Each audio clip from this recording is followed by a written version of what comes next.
So would you say that you nacho stepdaughter 11?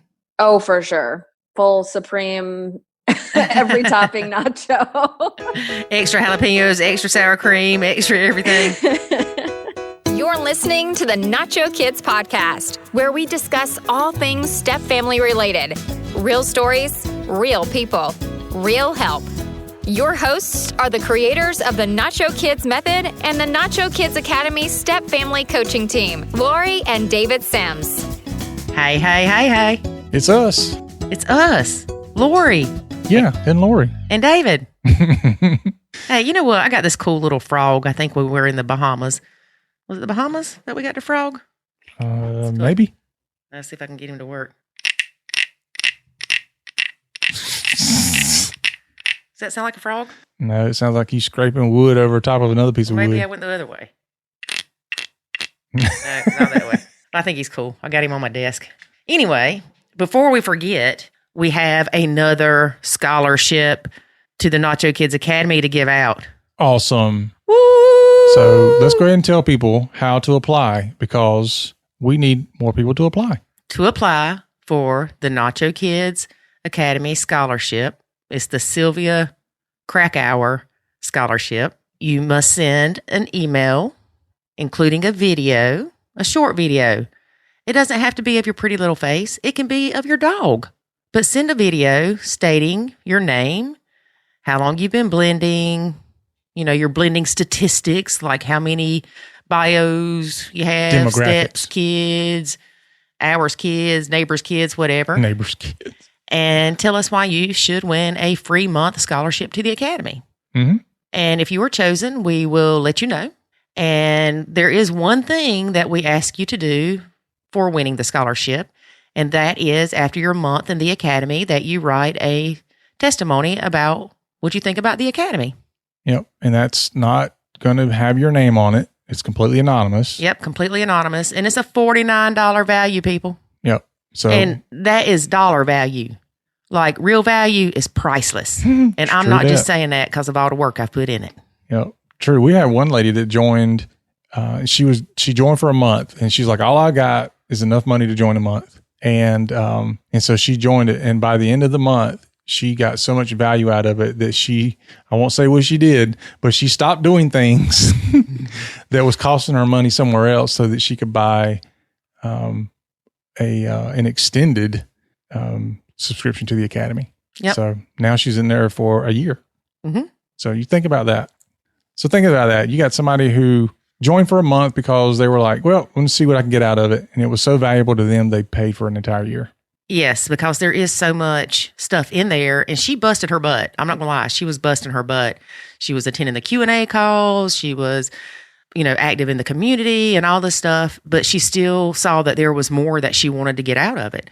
So, So kudos to her. Yep. Kudos to all our members because they're all awesome. Yep. But you definitely get out of it what you put in it, which honestly is part of the reason why we're asking you to do something to get this, because if you're not going to put in a little bit of work to get in there, free membership, you're not going to put in the work to get in there. You're not going to put any work once you get in there. And so, look, here's what I say.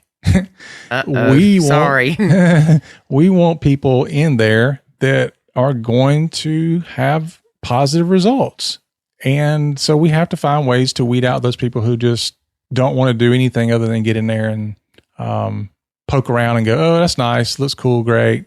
And then next thing you know, their subscriptions run out and you wasted somebody else's chance to be in there and to save their sanity and their relationship. And that's what we don't want. There's tons of people out there that really, really need this, and we don't want to waste it on those that don't. Right. So with that being said, our winner for the number 2 scholarship is Janice B. Janice. All right. We will see Janice in the Academy. Yes. Very excited. Yep. And another thing too, is we're giving away like one every other week all the way through the end of the year. And I think we're giving away 4 of them in December. Mm-hmm. So we're giving away a total of 20 month-long memberships to the Nacho Kids Academy. Yep. And that was from a donation from Sylvia Krakauer. And David and I matched that donation. Mm-hmm. So that's where we got 20 from. Are we ready to announce that we've had somebody else step up? We can. We have another lady that has decided that she would like to donate 1 month membership. Yep. And she's an Academy member. She's an Academy member. I have not asked if I could use her name. Yeah, so we won't yet. So I won't use her name yet, but she's awesome. And I'm not just saying everybody's awesome. Y'all are awesome. Even if you're not in the Academy, you're awesome. Yeah. At least you're spending some of your hard-earned time to listen to this podcast and all that. But we're going to match that one too. Yes, we're going to match that one too. So that 1 month donation to give away to somebody, we're matching it. So now that's 2 months. Well, it's 1 month for 2 people. So there's 2 more. So thanks for the donation. That's amazing. I mean, they could take that money and spend it on their own subscription or whatever you want to call it, their own membership. Yeah. But they didn't. They could take that money and go to Starbucks when it opens back up. Yeah. I mean, so much you can do with that. Well, and think about it. You know, a lot of people have lost jobs now. The cost of things are going up. The cost of meat's going up. The cost of vegetables and fruits. This lady's donating a month. And I mean, and that's a lot. Yeah. Just think if like 100 people just donated 1 month. Goodness gracious. We'd be doing this for 4 years. We'd be giving away like one every day. Yeah. I don't know if I can handle all that. But that's stressful. And you know, Nacho's all about not being stressed. Don't make me Nacho to scholarships, David. That would be funny. So anyway, honestly, you need help. You're listening to this podcast. Chances are, if you don't need it, you know somebody who does. Yeah. So, you know, give it as a gift or do whatever, but please do something that helps your life. It helps your brand. And if you don't remember everything I told you, just shoot me an email at contactus@nachokids.com and say, tell me about the scholarship. Yep. And I'll tell you about it. Sure enough. Sure enough. All right. So, David, let's talk about what happened to me the other day. Okay. I got a mosquito bite, quote, quote. I think it was a mosquito bite. And then 2 days later, I woke up and felt like my arm was broken. That's what you said. I did. Oh my gosh, it hurt so bad. I've never had a broke bone, but I can just imagine that's what it felt like. I was in tears. So I called my daddy. I was like, Daddy. And he said, I don't think that, you know, a virtual visit's going to do you any good. You're probably going to need a cortisone shot or something. So I called this one place and urgent care, and we're only seeing patients through the telething. The telething? Yeah, the telething. So I called this other place, and they're like, yeah, we'll see you. I'm like, really? Thank you. Because, y'all, my arm was swollen up. It itched to high heavens, but if you touched it, it felt like a bruise. And the more I moved my arm, the more it hurt. It was horrible. So for y'all that don't know, they don't give you prednisone or steroid shots in your arm. Had to go into badonkadonk. They were like, we've got to put this in the biggest part of your body. That is not the biggest part of my body.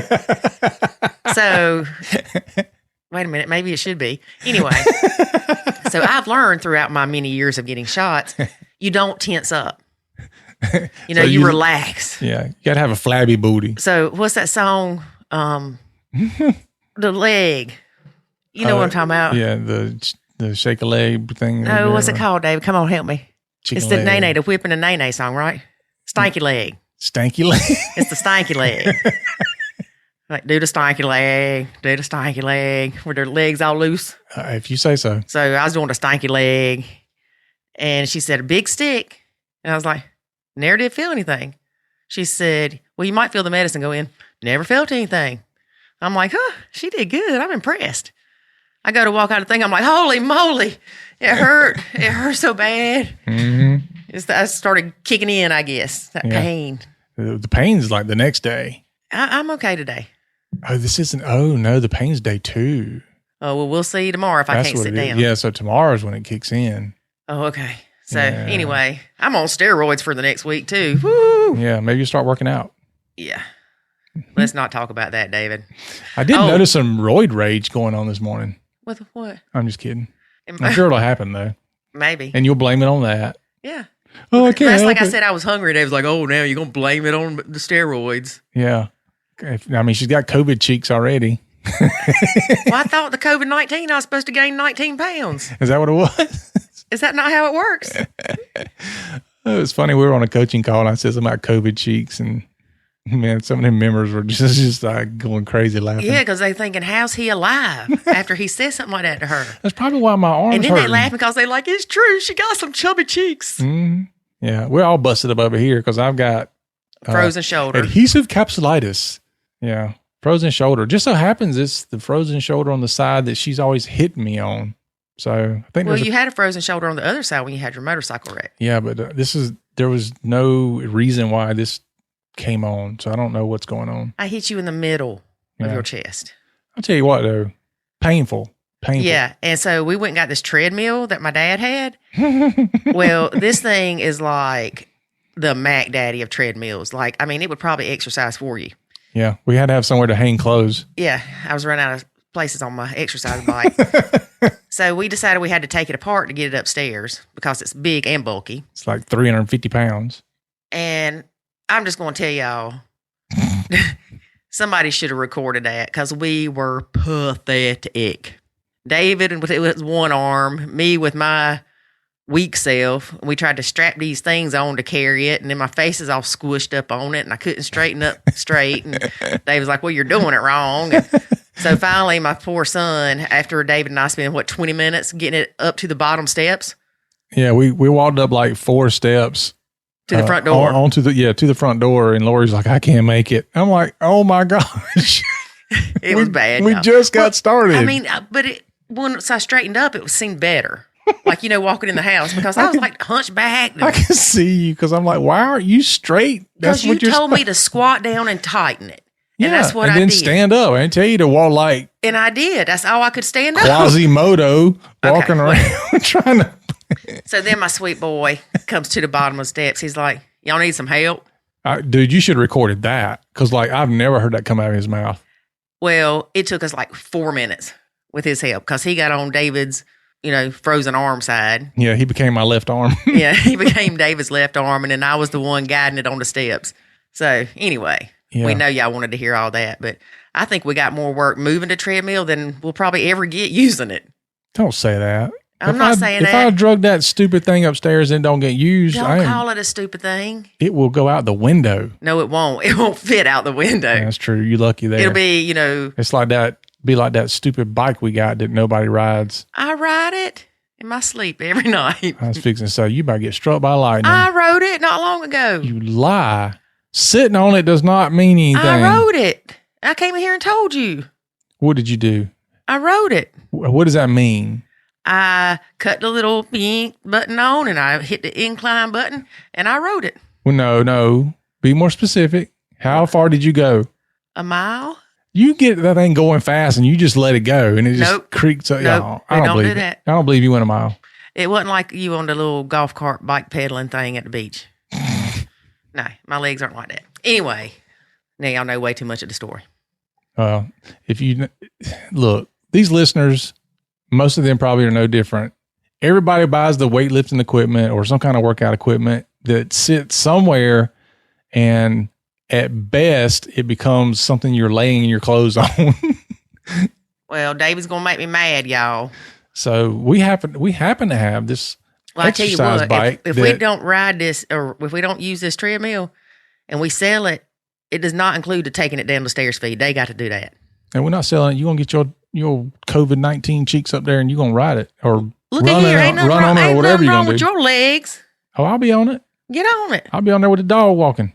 You're so stupid. She'll probably be the only one walking on it. I know, like calling the dog, get off the treadmill. Come on, ZZ, get off the treadmill. All right. So our guest today is Crista. Oh. Crista has been blending. Well, they've been together 3.5 years, living together a little bit right at 3 years. And when we recorded this, they had only been married about 2 months. Ooh, wow. So it's probably close to their 6-month anniversary by now. 6-month anniversary? Yeah. Wouldn't that be a half anniversary? Half anniversary? Yeah, something like that. So there are 2 bio moms. One bio mom is very high conflict and she has no contact with her. The other bio mom was high conflict, but things have gotten better. Okay. One stepdaughter is with them 50-50. Did you say 50-50?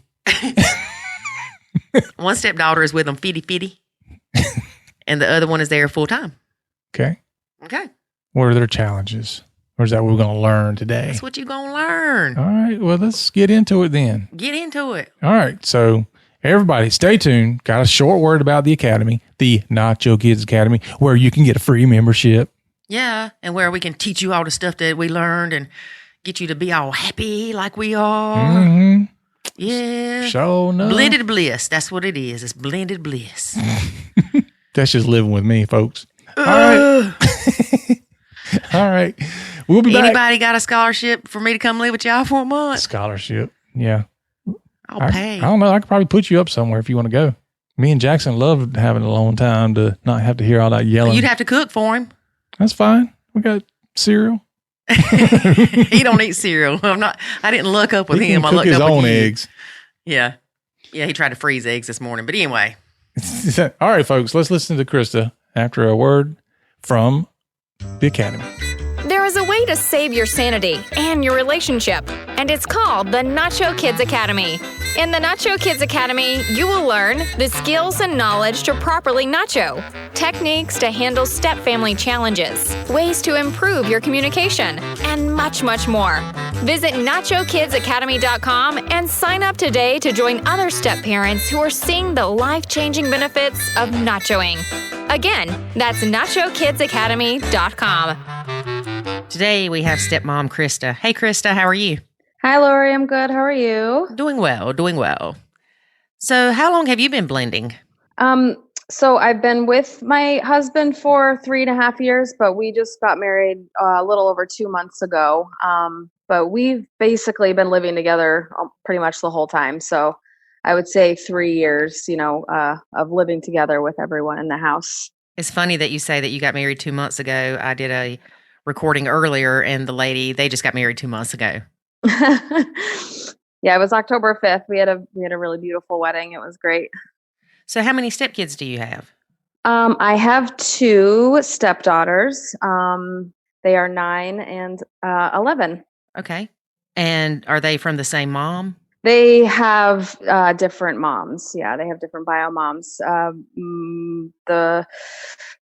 My husband, his first daughter was born when he was 20. They were, dating. And I think they separated when she was about a year old. And then he got married to another woman, and they had a baby together. And then they got divorced. I think they were married for about 5 or 6 years. So, and she was 4 when they separated and got a divorce. So. Okay. Was he married to the first bio mom? No. Okay. I wasn't sure. I didn't think that you said that. No, it was like a high school girlfriend, that kind of went into their early 20s. But they broke up when she was about a year old. So, but no, they were never married. Okay. Now, how do you get along with them, with the bio moms? The mother of the oldest daughter, I don't have any contact with. She's high conflict. So I stay out of it. I always have. I just stay away. The other one was high conflict in the beginning, but now we're, we can communicate. We have each other's phone numbers. We text. When we see each other, we're pleasant. But I mean, I wouldn't call us friends or anything like that. But I think we both see the value in having a good relationship for his daughter and, for him and for us too. So, but it's nice. I mean, it's helpful to have somewhat of a good relationship with her and be able to text and be able to help the daughter, with certain things and communicate with each other. So now, do you have stepdaughter 11 and stepdaughter 9 the same amount of time? Nope. Stepdaughter 11 is with us all the time. She, is only allowed to see her mother during supervised visits, and stepdaughter 9 is 50-50. So she's on like the 5-5-2-2 schedule. So every other weekend basically and half the week. So she's 50-50. And how often does bio mom get to see bio mom 1? How often does she get to see stepdaughter 11? Well, it's pretty recent that the visits have to be supervised. he's had full custody for over a year, but during the first year of that, she was seeing her maybe every other weekend. It's basically whenever it worked out for everyone. But recently there was an episode, and police were involved and all of that. So now he has been ordered to not let her see her mom unless it's supervised. So I think in the past 2 months, she's seen her once, and once or twice maybe. Mm-hmm. She does, do FaceTime calls and things like that, maybe once a week or so. But so recently it's been a big change. So we haven't. She's been with us, every day and every night for at least 2 months now. So. And what was the visitation like before things changed? I mean, at one point, was it 50-50, or was it that bio mom had the majority of custody and dad had visitation? She was a week on, a week off when I met him. And so it was like that for, about 2.5 years or so. But she would come home with stories, just traumatic events that would happen with her mom and the boyfriend and fighting. And she had a couple times got into some great detail with me that she didn't want to tell her dad because she didn't want her dad to get mad, but she would want me to tell him. Mm-hmm. So sort of putting me in the middle, but at the same time, everyone was just happy that she felt at least comfortable enough to tell somebody what was going on. And it was one of those things, like once I got her talking, she would sort of tell me everything, and I would just act like, oh, wow, that's really too bad. Nothing, like it wasn't ever a huge deal because I wanted her to keep going and feel comfortable about it. But inside I'm like going, oh my gosh, this is awful. We have to get this kid out of there, Right. So eventually, we did. And he took the steps needed to take her away from that. But, unfortunately they just, there's definitely alcohol, abuse, and I don't know about drugs or anything like that, but they're just high conflict people, drama constantly, and it's not a safe place for a child, to be. So right. Yeah. So probably 2 years in, so about a year and a half ago is when he started having her the majority of the time. Yeah. It was after one night that she was telling me all these details, and so I told him about it, and then he confronted the mother, and she admitted that all of these things were true. And he basically got her to sign over custody, and they had to go to anger management counseling and drug and alcohol counseling. That's what they were supposed to do, but they really didn't do it. So that's why she was never able to get any custody back. Because they haven't done any of those things. So, right. Yep. Was your husband supposed to do it too? No, just the mom and her boyfriend were supposed to do it. No, he is the one saying, you guys need to do this.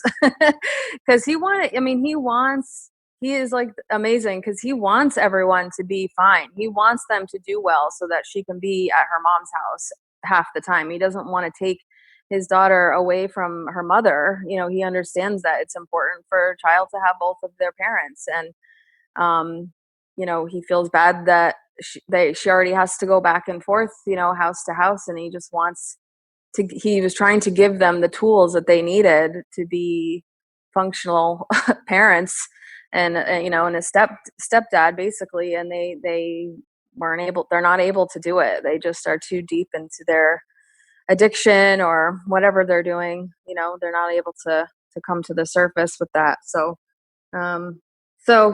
they had a year to get it together, and they didn't, and it just seems to be getting worse, over there. So yeah, had to take her out of that situation. Now, did you push your husband to get custody of her? There were not at that point, no, but I would say things like, since then, she would come home with these stories, when she would be there for the weekend in the past year. And I would say, how he doesn't have to let her go over there why are you letting her go over there? You need to go back to court and get all of this. Like, a judge should be deciding this. You shouldn't be deciding this. But every time, you know, I would bring it up, we would just end up arguing about it because he doesn't want to cause extra conflict. He doesn't want to stir the pot. He's just trying to get everyone to just, you know, get along. And, but apparently, you know, she would tell me things that she wouldn't tell him. And so I would tell him, but I don't know if it just wasn't setting in his mind when I would say it to him. But eventually she had to speak to, you know, Child Protective Services, and he could hear the interview and things that she was saying, stories that she was telling. He said to me after, I should have listened to you this whole past year, because you were right. It was really bad. It was much worse than I knew. And I was just like, I told you, you know, but being, you know, the stepmom, I had no control over it. So, and eventually I got sick of fighting with him about it, you know, and I learned that you can't care more. If he's okay with it and the mom's okay with it, then I have to be okay with it. You know, I didn't grow up with that kind of trauma and abuse and neglect. And so I wasn't used to having that be an option for a child. Right. when there is another option, a perfectly safe home, as like, you know, such as our home where we don't act like that. But so I actually, it was like the moment that I said, you know what, maybe we should just let her go back. Let's build back to 50-50 with her mom. Let's just see how it goes. It was like that first weekend that she stayed more than 2 days that I finally let go. It was like 2 weeks later. It's all over now. And, you know, now she can't go back there. So it was like the moment I let go, I got like what I wanted originally, which was for her to not be at her mom's supervised, or, you know, unsupervised. I mean, she needs to not be alone with her mother and her mom's boyfriend. It's right. Unsafe. So now she's safe in our house. I mean, she's not happy. She's going through a lot of, you know, she's having some behavioral issues, and she's really upset about it. And there's definitely some obvious signs of trauma coming through now. But, you know, I think we'll just get through that, and then things will get better for her. Do you think the trauma is from her not seeing her mom, or trauma from what she experienced while she was with her mom? Oh, definitely what she experienced being with her mom. She had said she feels a need to protect her mom. So she feels bad not being there because she can't protect her mom. So there's a lot going on in her head. She doesn't really talk about it too much, but she's definitely angry right now. Definitely. So this is I'm just stepping back, and she knows. I've spoken to her and said, if you need me for anything, I will always help you. But you are going to have to ask me, because I don't know how to help you. So if you need help, you need to ask me. I will talk to you about anything. I will hug you. I will do whatever you need. But you need to ask me, because I have to step back and let my husband sort of handle this. Right. Because I don't want to step in where I'm not wanted or needed or anything like that. So. And she seemed to understand that? Yeah, she does. Good. She does. Yep. And when she needs me, she says it. And so she knows. I mean, she knows that I love her. I just am not really sure what to do. And I'm not really able to not be offended when she is being kind of like abusive, you know, to me or whatever. And so I don't even try to start anything. I just let her, if she needs me, she can come to me. And yeah, she does know that. I mean, she knows me well enough to know that I mean it when I say that, and that I will be there for her if she needs me, for sure. So you have an issue with taking things personally when she's aggravated? Yeah. Yeah, because she knows, you know, she knows everybody's buttons. She knows what to say. So yeah, I do. Well, you know, I'm getting better at it now, but for a while I definitely was taking it personally, because, you know, she would come home with stories, things that her mom would say about me. You know, one of those, you can't win. You know, if I say hi, it's how dare that woman talk to me? And if I don't say hi, it's what's her problem? Why isn't she saying hi? What a snob. Yeah. So she, so she would say these things to her daughter, and then her daughter would say it to me. And then I would say, well, how do you see how unfair that is? Like, how am I supposed to win here? I just don't say hi because I'm staying out of the drama. Like, I just don't even want to make eye contact with her because then she'll have something to say about it, So like if we do a drop off, like, if we'll meet at a store that's halfway in between our houses, and I'll just sit in the car and look at my phone or whatever while the exchange is happening, or I might look at her and smile, but that's about it. And, either way, whether I do or don't, I'm, wrong. So what's the point in even trying? Right.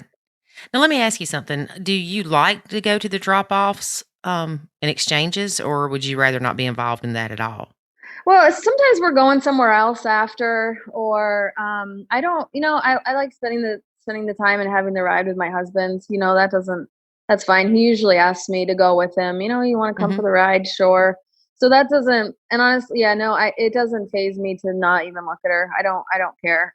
I don't even care about the terrible things that she says about me. It doesn't affect me. What affects me is that it's hurting my stepdaughter, because then she has all this that she has to sort through in her head about if it's true or not. And well, is she allowed to love me? Is she allowed to like me?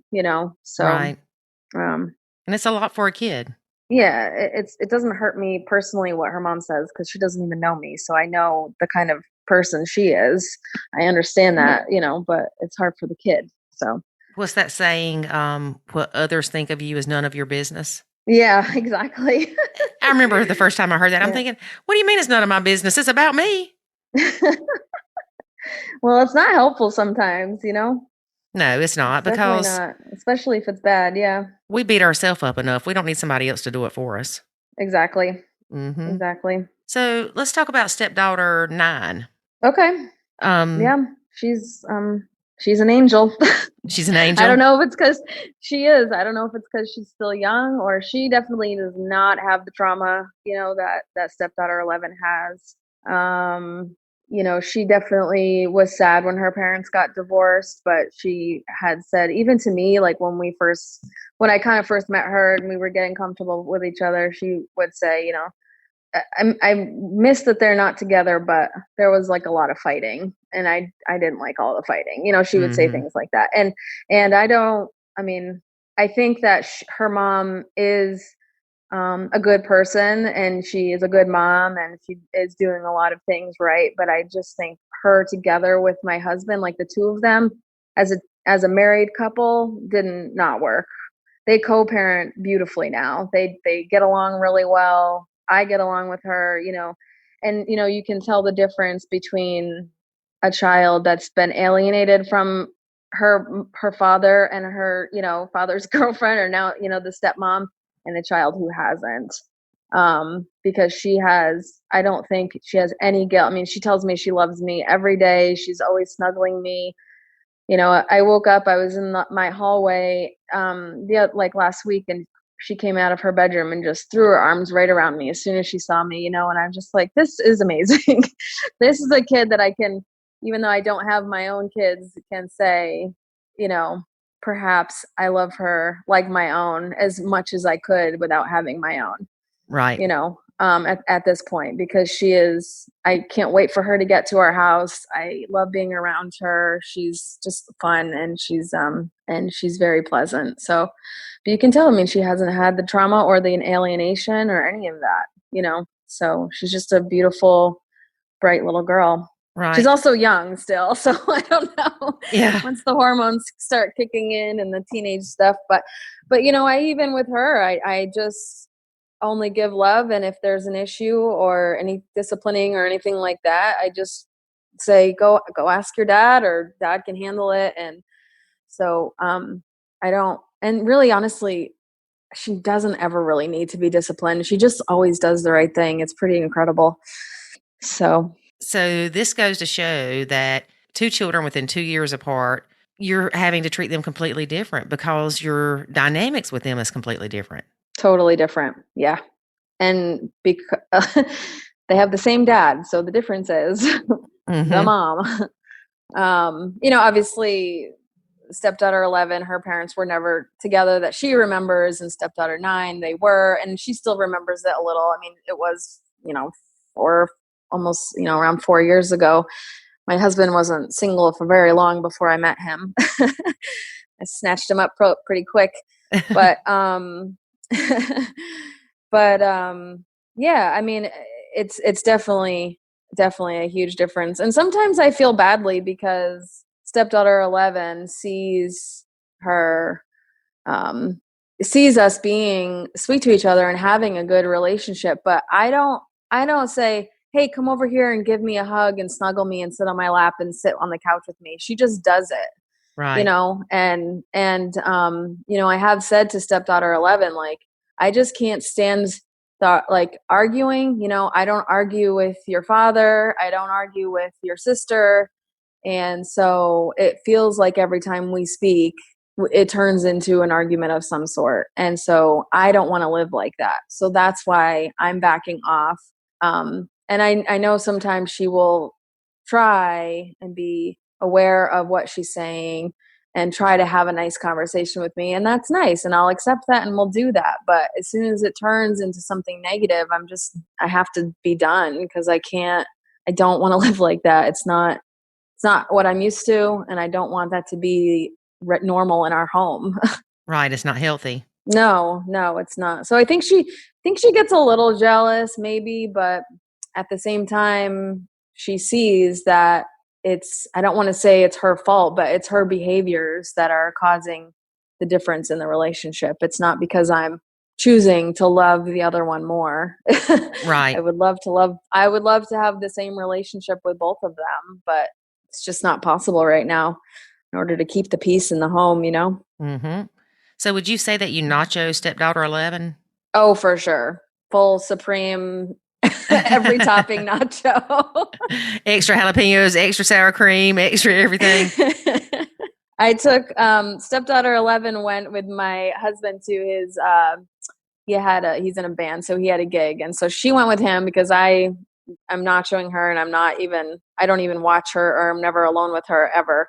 So I took stepdaughter 9 out to dinner, and I ordered the nachos. I never order nachos, but I did. I had to. And they were good.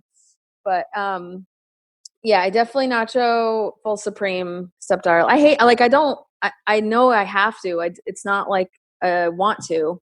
I really, really have to.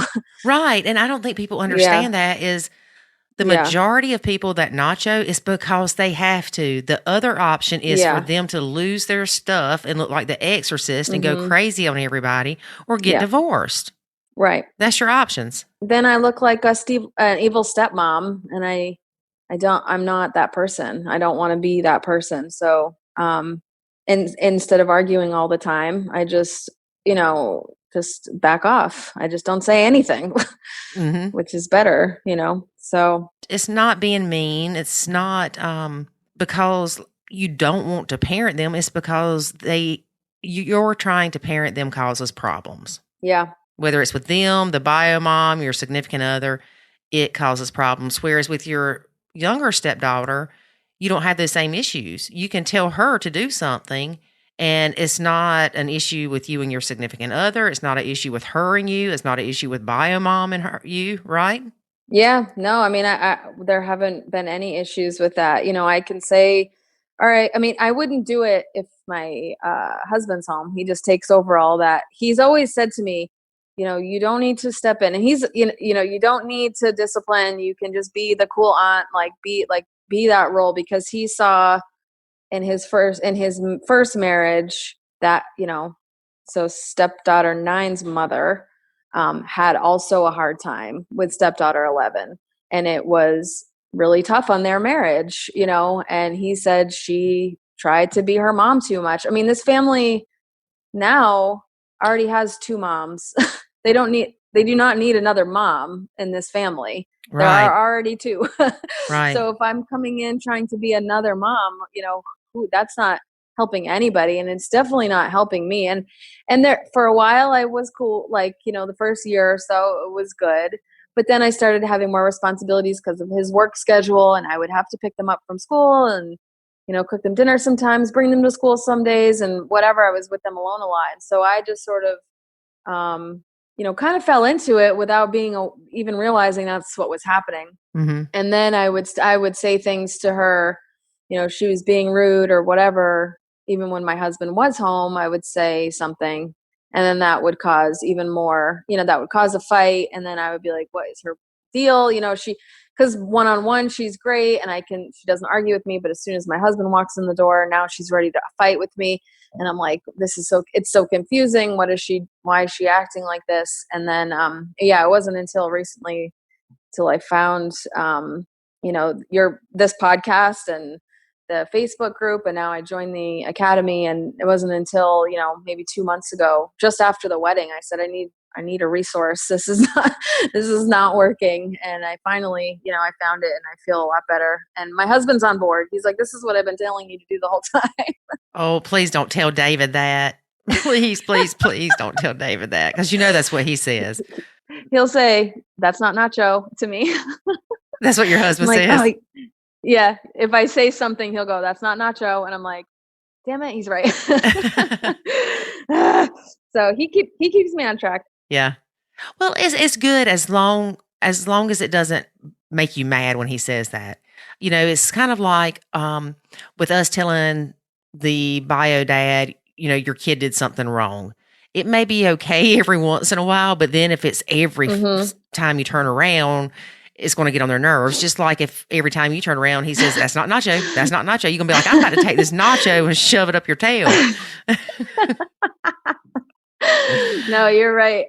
It does give me a little twinge, a little when he says it, but he is right. And he's not saying it to be mean. He's just trying to keep me on track, and he's not wrong. So I'll give him that at least. I definitely, but we can laugh about it. I've been trying to tell him, you can go take some of the courses, just listen to them. You can log in and listen to them. He should. And so I think he's going to, because I think even still there are some things about it that he doesn't quite understand. And so I think it'll be good for him to listen to some of those courses so that he gets at least where I'm coming from. I might be doing it wrong sometimes. I mean, that's totally possible. So if he also listens to it, we can, be coming from the same place. So right. And I think he would get a lot of benefit from listening to the men's only course that David did. Yeah, for sure. I definitely want him to listen to that one. It's funny because, when we first came out with that course, all the women were like, well, I'm not letting him listen to it until I listen to it first. Yeah, I did listen to it. Ah, look, you did. Are you a man? I liked it. He's like, if you're a woman, get out. And I was like, nope.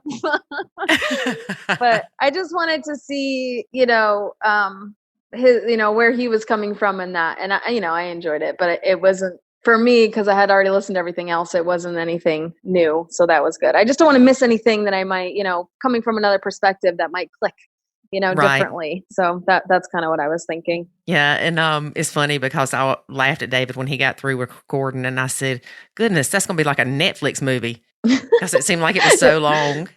It was a long one. Yeah. It was like an hour, I think. Yeah. Yeah. Well, it's funny when we started the Nacho Kids Academy, we had said, okay, we were going to do, courses, and in the courses have smaller modules. That way, 15, 20 minute little bits of information. And it never goes that way. It never goes that way because we start talking about so much more. And we had originally said we need to cut those back. And I'm like, no, we don't, because that one thing we say at the end might be what somebody needed to hear. Right. We just need to go with it. I don't think, I think all of them are wonderful. And it's fine when you guys get a little distracted because, it's fun. It keeps it entertaining.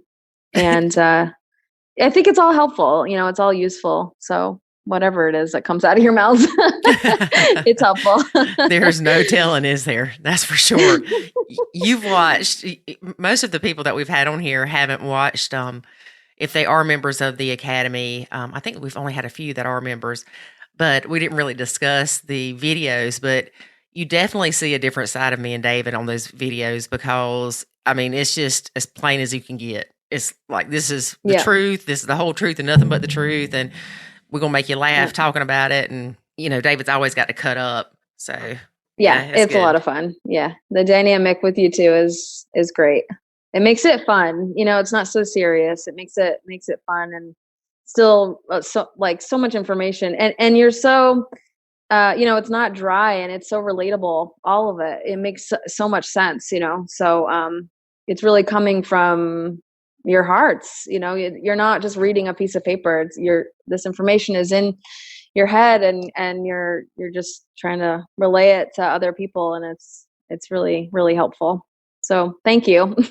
I'm so glad. And you were very welcome. You've saved, me from wanting to run away. 'Cause for sure, my husband went through his own, traumas as a child, with a mother with some mental illness issues. And then he ended up with somebody who has, I don't know if she's mentally ill or just addicted, an addict, an alcoholic. And then, bio mom too, good person, but they just didn't have a great relationship and just like all this trauma. And I just come in and I'm like, I have so much love. I can save all of you. And with your stepmom cape on. Maybe I can, but not without taking a real beating, personally. And, to be honest, with his mom, like recently we've stopped talking to her. So that abuse is over. The abuse with Biomom 1 is now over for him and the child. And things are good with Biomom 2. So in a way, it did stop. But it took it emptied me. And I felt very drained and definitely burnt out. And I feel in the past 2 months, I'm getting back on my feet and getting back together. And there's hope for sure. So I feel a lot better now. Good. There's still good days and bad days, for sure. But well, it is. It's a roller coaster. And it's not like once you start nachoing, everything's great. But it takes time and you learn the tools to help you with it. And the habits you're trying to break over time, they get easier. And you're not so focused on what the stepkid's doing wrong. You're more focused on your relationship with your significant other. And you change your focus. You learn how to avoid your triggers. There's just so much to it. And it's amazing. I remember waking up one morning after I had started nachoing, it was pretty soon after. And I was like, wait a minute, I feel like me again. Yeah. I had lost me and all of the stress of the blend. And then when I stepped back, I was able to regroup. And it's like, whoo, there's Lori. Where you at, funny girl? Where you been? You was replaced by the crying old hag on the front porch saying, what have I done? But, give me some nachos and here I am happy. Yeah. It's scary when you get to that point and you're just going, it doesn't take I guess slowly it happened over time, but by the time I realized that I was empty and feeling drained, I can't live like that for very long. I would just won't allow it. So I needed something quick and I needed something, that was going to make a big difference. And because I'm a runner. I'm like, pack my bags, I'm out of here. And I just can't imagine doing that within 2 months of getting married. What is that about? That's not trying. Or, I hear people being unhappy for so long and I don't know how people do it. I just, for me, I can't live like that. So, once I was kind of at the rock bottom of it, I said, I had to get out of this. And so I'm definitely crawling my way out. So, I'm feeling pretty good right now. Well, what changed? Because it seems like once you got married, that's when things changed. Is that right? It definitely felt like that. I know that stepdaughter 11's mom would say, because she would say things like, Crista's not going to be around for very long. Your dad just goes through women. Okay. In the past 10 years, he's had, an ex-girlfriend, a wife, and then now another relationship And that was all in his like 20s. Like, who doesn't do that in their 20s? I know that he like had kids with them all, but it's like not that abnormal. He was just kind of like young and dumb and not really thinking, and thinking babies would fix his relationships. And obviously that doesn't work. Everybody knows that. Mm-hmm. But, and say things like, oh, he just has a baby with them and then leaves, like just saying stuff like that, which is just not the way that he is. Like, he's the nicest person and he's really smart. He just, because he wasn't given the tools from his mom on how to like, build a functional life, he wasn't able to do that. And so, I mean, now he's there now, now he's in his 30s and he's kind of like smartening up to all of this. But anyway, so the wedding, the girls were so excited. We had the wedding. It was awesome. We had so much fun. They loved it. They had a great time. Stepdaughter 11 went to her mom's like the following weekend. And I always I have Mondays off. So I always go with my husband to pick her up from school. Mm-hmm. And she gets in the car, and so she could either get in the car, and if you say hi to her, she doesn't say anything. Or if you don't say hi to her, then she'll say, why isn't anybody talking to me? Kind of like her mom sets it up so you're losing either way. So I decided that day, I mean, it was like we've been married for 1 week, and I was like, I'm just going to be the bigger person and say, hey, how was your day? Good to see you. I hope you had, whatever. And so she gets in the car and I say that. I'm like, hey, how was your day? How are you? And she didn't answer me. And I just kind of like turned around and I was like, did you hear me? And she just rolled her eyes and was like, it was fine. And I was just like, that is it, and I just said, oh my God, I cannot believe that, after having a beautiful wedding and then a beautiful week after the wedding, we had fun. It was a great week. She's at her mom's for 2 days. And then this is how she's going to treat me. And it was basically, I started nachoing there before I even knew about nachoing. Cause I just said, I'm not setting myself up to be rejected. It's too painful, like.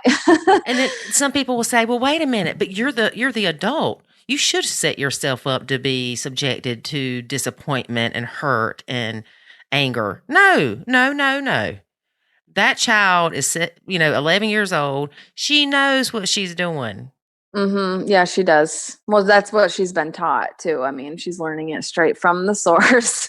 And like you said, though, if you don't say anything to her, then she complains about you not saying anything to her. So she knows. Mm-hmm. I went through a few days of when she would ask me something, I would just ask her a question back, because no matter what you say, she'll disagree with you somehow. So I would just say, why does it matter? Or what do you think? Or, blah, blah, blah, whatever I could think of, just ask her the question back instead of actually answering the question. And she caught on to that real quick. She's pretty smart.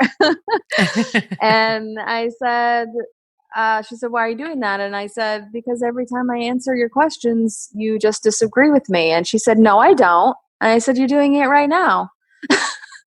And the look on her face, she was like, oh my God, I cornered her. I got her, I totally got her. And then she got kind of mad, she was a little bit upset. And I was just like, this is why I don't answer your questions. Like exactly what's happening right now. Right. So, but like yesterday, so she started her, period for the first time. And Zach, or my husband, said, can you talk to her about this? And I said, she knows that I'm happy to help her. I will definitely help her out. But you guys have to initiate it when I get home. I'm not going to set myself up for rejection. I'm not going to go up to her and say, hey, do you want to have that chat? I mean, she already knows. We already talked about it, but just kind of like the in the moment talk, Mm-hmm. And so I said, I'm not setting myself up for it. So he said that he understood. And when I got home, I just didn't say anything. And then we were all three in the room together. And he said to her, you want to have that chat now? And she goes, no. And I just looked at her and I grabbed her and I gave her a big hug. And I said, listen, it's all right. Because I haven't talked to her in 2 weeks, not even a word. So I think she was worried that I was going to, be mean or something. So I just gave her a big hug and I said, you knew this was coming. We've talked about it before, but let's go over things again. And I just said everything. I just, went over everything and just made it so that she knew that she could ask me any question and nothing is embarrassing. I can talk about all of it and it's not embarrassing. So ask me anything, that kind of thing. And she did. She had a few questions after I was done with my spiel. And I said, I'll always be here. If you need anything, you let me know, but I'm not going to be the one to ask you. You have to ask me, but I will always say yes. I will always help you. And she was like, okay. So, right. We've seen it in the Facebook groups where somebody will say, well, my stepdaughter started her period and my husband said that I have to be the one to talk to her. Like he's demanding that the stepmom talk to her about that. And of course, I disagree with that. If he doesn't want to do it, he can ask bio mom. If bio mom's not in the picture, then he can ask stepmom. Don't tell that woman what she needs to do. It's not her kid. Oh, yeah. He wouldn't. My husband would never talk to me like that. He asked me, nicely, and I, of course, said, of course, I'll help her. But yeah, no, I can't imagine if I said, I'm not comfortable with that, I don't want to do that, then he would say, okay. And he would figure something else out, for sure. Yeah, he wouldn't force me. But yeah, that is yeah, I that would be difficult for a stepmother to have, your husband sort of demanding that you play mom. Yeah, that would be really hard. Yeah, you're fortunate that your husband supports you not playing mom. He does. And the more I step back, the more I see how capable he is. And he doesn't need me and they don't need me to play that role. I'm just like realizing that my role here is to support my husband in his role in parenting. And as his, even separate from his parenting or the kids, like just being his wife, and supporting him with what he needs. And if what he needs is me to support him in his parenting in that moment, then fine. If it's supporting him in another way, then fine, I'll do that too. But my job is not, like I said, another mom in this family. It's not needed. Right. So exactly. Yeah, it definitely helps to have that perspective on things. Oh yeah, definitely. Because you would be fighting another battle if he didn't agree with that. Right. Well, and Nacho Kids teaches you don't take one problem and turn it into 2 or 3. Take one problem he's having with the kid. So there's one problem. And then me getting in the middle. So now I have a problem with him and I have a problem with her. So that's like one problem turning into 3 problems. And it's like, why do that? It doesn't help anything. And then everyone's mad, even more angry than it was originally in the first problem, because he really is so patient. He really doesn't get angry unless you really, really push his buttons, to like nonstop to the point of like, anyone would finally lose it, so he's wicked patient, more patient than I am. And so, so it takes a lot to get him to that point. Whereas for me, I get there quickly. So it's better for me to just leave and walk away and put my noise canceling headphones on and listen to the Nacho Kids podcast or there you go.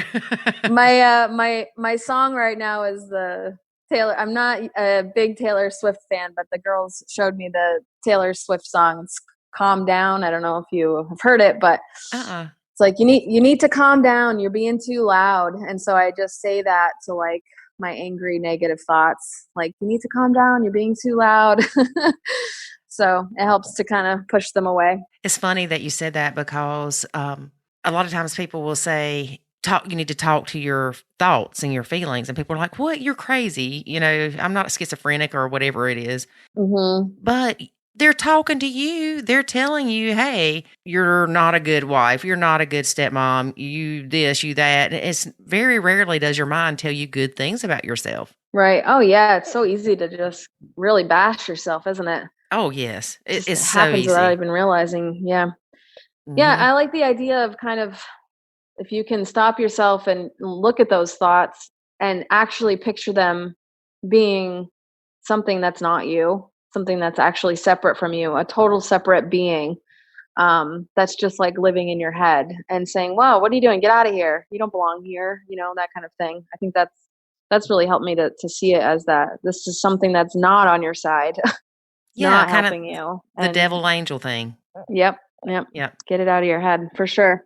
So that's been helpful. One thing too that you mentioned was, and I am backtracking a little bit, but that's okay. Your husband said that to you about talking to stepdaughter about her starting her period. You were nachoing her, but you still helped her. And that's what nachoing is. It didn't cause you stress to talk to her about that. So you did it. Right. Yep. Yeah, no, it didn't cause me stress at all. I was totally willing to do that for her. I don't want her to feel alone in that right now, to feel like if she has a question about it that she can't ask me, I would be willing to have any conversation with her if she started it, and talked to me. I wouldn't ignore her, but she actually seems kind of comfortable with it right now. She's actually like fine with me not really having anything to say and we both feel, I think, a little bit more safe being around the home because she can say whatever to my husband and they can have their own deal. And she knows I'm not going to butt in. I'm just going to stay out of it. And I can talk to my husband comfortably about whatever, knowing that and know that she's not going to butt in and she's not going to have an opinion about our conversation. So we both know that we both like kind of have like that respect for each other right now. And, I think we both are a little bit more comfortable in the house. I mean, she's been really, really rough a little bit lately because of just knowing what the changes with her mom and everything. She's had some episodes, I would call them. So now it's like, for sure, I get a little anxious when I see the conversation with, whatever she's doing with, talking with my husband, and I see it sort of escalating and I see her getting angrier. I'm like, oh, hopefully she doesn't go to that place of like just being full throttle crazy. And so I'm a little like I call it traumatized. I mean, it's barely, because it's nothing compared to anything she's been through, but I definitely get very anxious when I feel like it's getting to that level. So I just try to stay out of the picture. Like you said, we're not trying to compare PTSD from being in war or being almost murdered or anything like that to being a stepmom. Right. But there is a PTSD. We can call it post-traumatic stepmom disorder. I like it. I'm serious. True. It is. It does affect you. It affects you different if it's not your kid. It just does. I mean, he's not affected by this stuff somehow. Or maybe he is and he's just not saying it. But he's able to just play his guitar as he's walking around the house, or he has a mandolin and he'll just play it as she's crying and yelling and getting all angry. And he's just playing his mandolin, walking around the house, just not facing him. And I'm in the bedroom with my headphones on, shaking in the corner, trying to stay out of it. In the fetal position, rocking back and forth. Make it stop. Holding my dog. It stop. Yeah. It's true. Oh, I know. Yeah, but it's because, it's different. Like you said, it's different when they're your kids. Now, I'm curious, and you don't have to answer this if you don't want to, but do you want kids of your own? Yeah. I mean, so I've never been like the type to dream about that, I'm like, oh, sure, probably someday, that kind of thing. And when I met him, I did say, are you willing to have more kids? And he said, yeah. And so we've talked about maybe having one. We do joke and say, as long as it's a boy, we'll do it. So we're really hoping for that. But, right now we're definitely in a place of like saying, I don't know, maybe we won't, because, in 10 years, I'm 35. So, I don't have, I have a few years, but I don't have many. And he's younger. He's 31. He'll be 32 soon. But, so he's got time. But, I just, the thought of in 10 years, I mean, maybe the kids will still be living in the house, but they'll be adults, wherever they are, they'll be adults. And we, in 10 years being 45 and not having any of that responsibility does seem pretty appealing to me right now. plus, she's so much work that I'm afraid of how much will change the dynamic. I mean, there's already so much stress in everyone's relationships that I don't want to have a kid and then have it all fail, because then there's another kid with parents that aren't together. And then my husband has another kid with a woman that he's not with. And, and it's like, we have to emotionally, all of us, get to a point where we think it's fair to a child and to the rest of us to do that. So, I'm a little resentful because I want to be able to have the choice and not have it rely on everyone else's mental health status in my house, people that I'm not even responsible for. Mm-hmm. So that's like, I'm a little bit resentful. So I definitely, if we end up not having kids, I'm probably going to have to find a way to work on, letting go of that and actually finding the beauty in not having to do that. Not having the responsibility in 10 years, I said, what am I going to do? I'm going to be so bored. And he's like, what, when we have like money and we're traveling and going on vacations and stuff? And I'm like, oh, that's a really good point. And, I own a business. I'm a dog groomer. I have a little dog grooming salon where I live. And, I have 3 dogs, and we pet sit a lot, and we do some fostering and things like that. And we're like, well, maybe we'll just like have 5 or 6 dogs, like at that point in our lives. And we can just sort of do that instead of kids, but right. So it's really up in the air right now, and certainly wouldn't be for at least a year. Even if we knew that we definitely were going to do it, it would not be for at least another year. So we're sort of putting it on the shelf for now, and we'll come back to it in a little bit. I'm glad that he's open to it, and also that you're open. You're not adamant that you have to. Yeah. Because you are both kind of in a we'll see kind of place. Yeah. And that's good because there's no pressure either way. Yeah. It's easy for him to say, oh, well, yeah, when we retire, we'll have money and whatever. But then in the back of your head, you're probably thinking, but you've got kids. Yeah, exactly. Yeah. Yeah. And, just, I know that I would be a good mom. So I just go, well, I've never, he's already experienced the infant stages, and all of that. And, I have a beautiful, my parents, and I have 2 brothers, and they have kids, and everyone is just wonderful and beautiful. And I would love to add, bring another life into at least that part of the family. But at home, the dynamics are tough, so I don't know what would be fair to everyone. The stepdaughter, they both say that they want us to. Both of the girls say that, oh, you should. But stepdaughter 9, especially the younger one, is asks us about it all the time. She really, really wants it. So I'm like, I'll do it, but you got to take care of it. She's like, I will. I'll change its diapers. I'll feed it, and I'll do everything. And I'm like, all right, fine. Of course, then we'll do it. Yeah. Well, are you going to take the baby with you to your mom's when you go? Because, exactly. You go to your mom's 50-50. and to school and all that. Yeah. You wake up in the middle of the night, and because she has like little baby cousins that she helps take care of and stuff. But she's sweet, and honestly, I know she would be like an amazing big sister. Like she would be incredible. Stepdaughter 11, I'm not sure. It honestly could go either way. She probably. I mean, she loves the 2 girls get along really well. They love each other. They have so much fun playing together. It's nice because they do get to have a break. Stepdaughter 9 goes to her mom's, for a few days and comes back. And so she does get a break from, they get a break from each other. So when they see each other, it's nice, and they get excited and they have fun, and they really get along really well. And I think, with a baby, the age differences would be so vast that I think it might not be as bad as if they were, 3 and 7 or something like that, where they were closer. Younger and closer in age to the baby, so. Right. But like I said, we all just need to be in a better emotional place, and then we'll kind of see. Things are a little rocky right now. Yeah. Well, and you'll be able to, you're smart enough to know that having an hours child is going to change your dynamics, and you can write down worst case scenario, best case scenario, and weigh your options. And it may be something where you're like, well, I want my own child because, girl, I'm telling you, there's nothing like having your own baby. I mean, I know you love stepdaughter 9, but when you have your own child, if you have your own child, you are going to understand what some stepmoms are saying of there's no way you can love them like your own. Right. No, I do. I do understand there's a difference for sure. Yeah.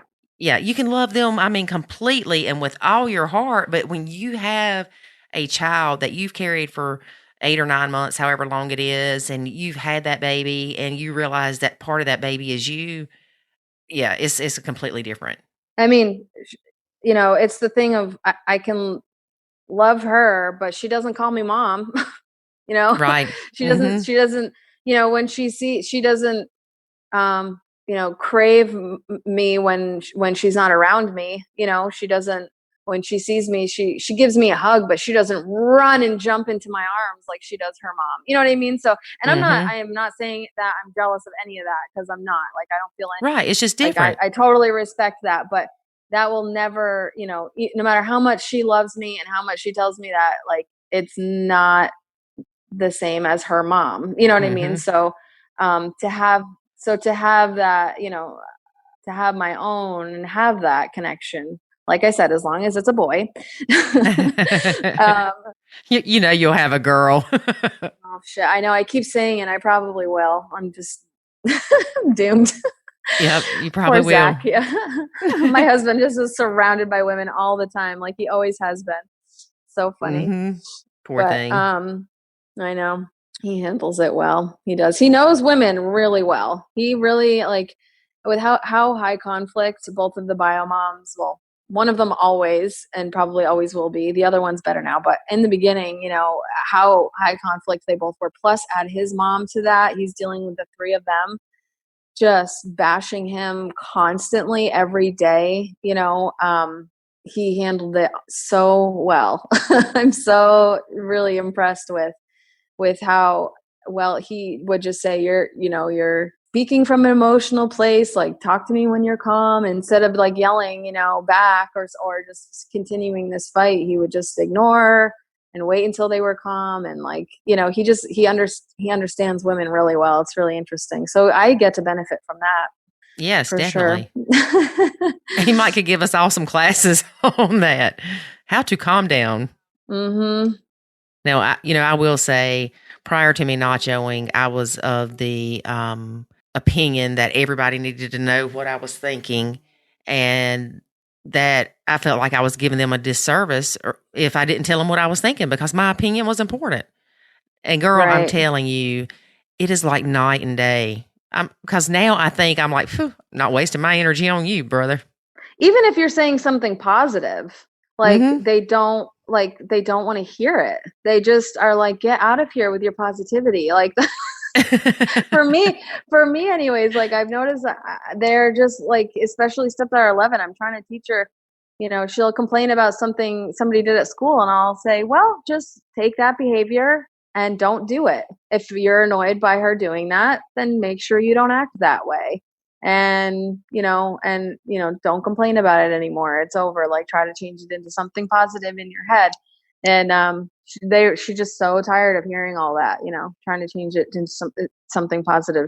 It doesn't work for her. She's done with it. So she's still a little young to be able to understand that. But yeah, hey, one thing, get her to do, and I think we mentioned this before, is try to get her and significant other doing the gratitude thing every day. Yeah. I have like a whole journal on it now. Yeah, she doesn't even have to write it down, even just in the car together. If he picks her up from school, on the way home, tell me 3 things you're grateful for or you're thankful for that happened today. Right. Yep. I think he does try to do that. I don't know how often he does it, but like, okay, you have 3 minutes to complain, but then I want to hear good stuff. He lets her vent, because I think we all have to do that. Think about, you come home from work and one of your coworkers, I don't have coworkers. I just work by myself now, but before, you come home from work and you want to spend 15 minutes complaining about your boss or a coworker or whatever. We all need to have that time, to vent. So if she needs to get in the car and complain about something that somebody was doing, then she can have that time. But also, like, now let's think of a few positive things that happened, So I know he does do that sometimes. I'm not always in the car, so I don't know how often, but I'll remind him of that. Yeah. I am so glad that you decided to be a guest on our podcast. And I'm so glad that you joined the Academy, because I can tell just from talking to you, you have been busting your butt and watching videos and reading stuff because just the stuff you're saying back to me, I'm like, she's getting it. She's really getting it. I totally am. I needed it so bad. So I think when you really need that information, you just soak it right up, like a sponge. I mean, I don't have to go back and go, wait, what was that? It's like everything is just, it is a practice to actually do the things or not do them in a lot of cases. Right. But, to pull back and step back, when he says to me, that's not nacho, I'll say, yeah, you're right. I'm not that good at it yet. Or at least this thing is okay. So this is where I still have a weak spot and like where I'm not nachoing, like not saying anything negative about the stepkid, I'm really working on that one with him, because sometimes he'll bring it up to me and he'll want to start talking about her. And so it's hard to remember to go, that's too bad. Mm-hmm. Sorry to hear that. Is there anything I can do to help you? Just kind of like keeping it there and, letting him vent.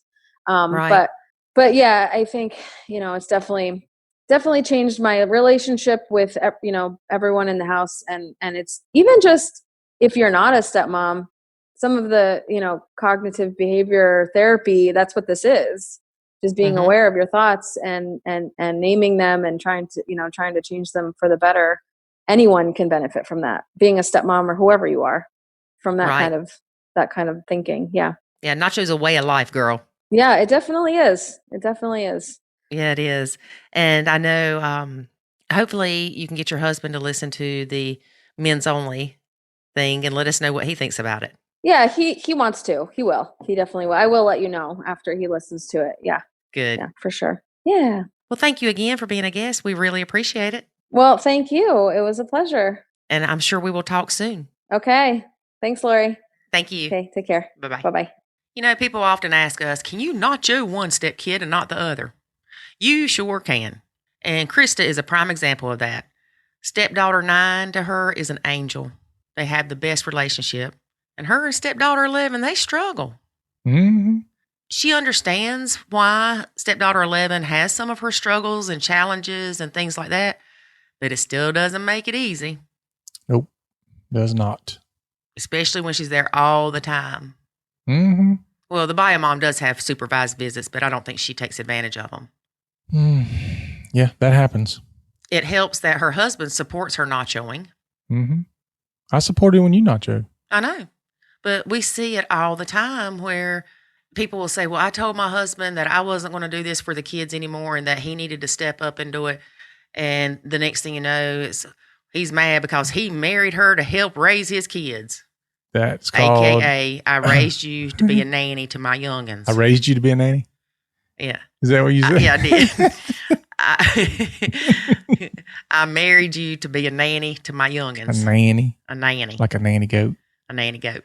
Yeah. So that's called unrealistic expectations. Yeah, but think about it. Oh, look, I did it. I know. I did it. I did the same thing.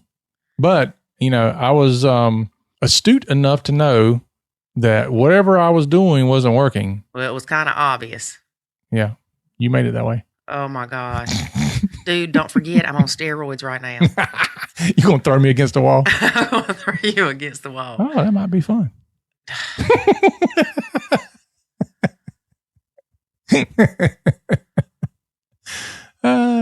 Good times. No, it's not good times. That's more crap I got to edit. I always have to edit some crap. One thing that Crista has learned, and it was one of the things that I learned straight off the bat, was don't set yourself up for rejection. If the stepkids come in and you go, hey, good to see you, or hey, and they just look at you and roll their eyes, or they don't acknowledge you, they just, basically ignore you, and it makes you mad, then guess what? The next time they walk their happy butts back in that door, you ain't getting a, hey, how are you from me? That's rough. No, it ain't rough. If you can't respond to me, then I'm not going to talk to you. It's simple. I don't owe you anything. Or you could say hey to them with the understanding that if they don't talk to you, then you can't be mad about it. I never got to that point. Because if I say hey, I expect a hey back. Do you? Oh, great. Now I'm going to say David, and he's going to ignore me. All right. But no, I did try certain things with them. I didn't just go, I gave you one shot, buddy. Because I think, okay, maybe they had a bad day at school or whatever. And so the next time they would come over, I would just kind of gauge things and then give them a few minutes. And then when they dropped their stuff off and came back downstairs, I'd be like, hey. And then if they didn't say nothing then, I'm like, all right, that was number 2. That's because they got dropped off and were told, don't have anything to do with that evil woman over there. Yeah, but, it never failed once things got better with us, of course, that they would come in, hey, Lori. But there was that time that I just didn't say anything because if I asked them a question or said, hey, and they ignored me, it made me mad. So how was that good for anybody? It wasn't. Yeah. Now they call on, Facebook Messenger or whatever. And we're 2 minutes into the call and they're like, where's Lori at? I'm like, you called me. What are you doing asking That's where all right. Lori's They call me and ask me where the dog is. I'm like, she went out with her boyfriend. Yeah, she better not. They on a date. They went to the Krispy Kreme. Where do you think the dog is? Come on now. Mm-hmm. All right. So, yes, it does change. And one of the things that people don't seem to understand is, and I didn't understand in the beginning because, we did everything wrong. And you have to let the kids lead the relationship. Yeah. Not run the house. Right. There's a difference. Yeah. And so when the stepkids come in, if they say hey to you, you better say hey back. Because if you don't, that's rude. Mm-hmm. And yes, it's rude if they don't tell you hey, but, they going through all this emotional mess from being stepkids, I guess. And we're supposed to have more understanding. Yeah. You basically allow them to determine when you interject yourself. And what the speed is of the relationship. Right. And it doesn't stay that way. I don't know how many times I have to explain to people, what you do today is not what you're going to be doing in 6 months. Right. Because if you do it right, then things change, and they change rapidly in most cases. And not that everything's going to be perfect, but you'll learn how to deal with those things better, and there'll be fewer and farther between. Yeah. So it's like, you don't say, I'm going to run a marathon and then just go out there and run it. No. You have to work up to it. And you got to start by running down the driveway. For you, it'd be walking down the step. Stop, David. Being ugly. I'm not being ugly. I'm being honest. So this is when you nacho your husband. People will say, can I nacho my husband? And some people will go, no, you don't nacho your significant other. Well, I do. Because I'm about to nacho him because he's being ugly and he's going to hurt my feelings. Oh. Because I don't see him running no marathon. No, but I can walk down the steps. I can walk down the steps too. Thank you very much. Okay. I just can't walk up the steps carrying a 300-pound treadmill with somebody that's a foot taller than me and us expected to be the same level. Thank you very much. With the bad instruction of squat down and tighten it as much as you can. What does thank you very much mean at the end of your rant? That is sarcasm, David. That is sarcasm. What are you thanking me for? Quit being mean to me. You need something to lower your stress level. You need to go away. I need to nacho you better. See, that's what happens, folks. How many times have I threatened to do these myself? When you tell somebody you're going to nacho them, sometimes they turn the heat up on you. Yeah, if they're a button pusher. Let me tell y'all this. Button pushers unite. Our wonderful podcast man in Croatia that puts, after I edit my stuff, he puts it all together for me. And he apparently listened to one of them. Where I said I don't like people saying my name after a sentence or in a sentence. That's right, Lori. Yeah, it's like that. Whatever, Lori. Yeah, like that. So I get this message from him that's like, Lori, what are you doing, Lori? How are things going, Lori? Something else, Lori. Why don't you like people saying your name, Lori? And on and on and on. I'm like, oh my gosh, now I've got a button pusher in Croatia. Yeah. So it's a pandemic. Yeah. And so I am really seriously thinking of starting a button pusher victims support group. Well, I told you I was going to start Button Pushers Anonymous. It's not anonymous. Y'all like it. Remember? We talked about this. Button Pushers Non-Anonymous. Say that fast. Not anonymous, not anonymous, not anonymous, not anonymous. Button pushers, proud button pushers. There you go. Yeah. So anyway, I don't want to go down this button pushing thing. Y'all making me tired. All right. Are you done? I don't know. Are we done? I said, are you done? What's that supposed to mean? Because I'm waiting on you to get done. Well, I'm waiting on you to get started.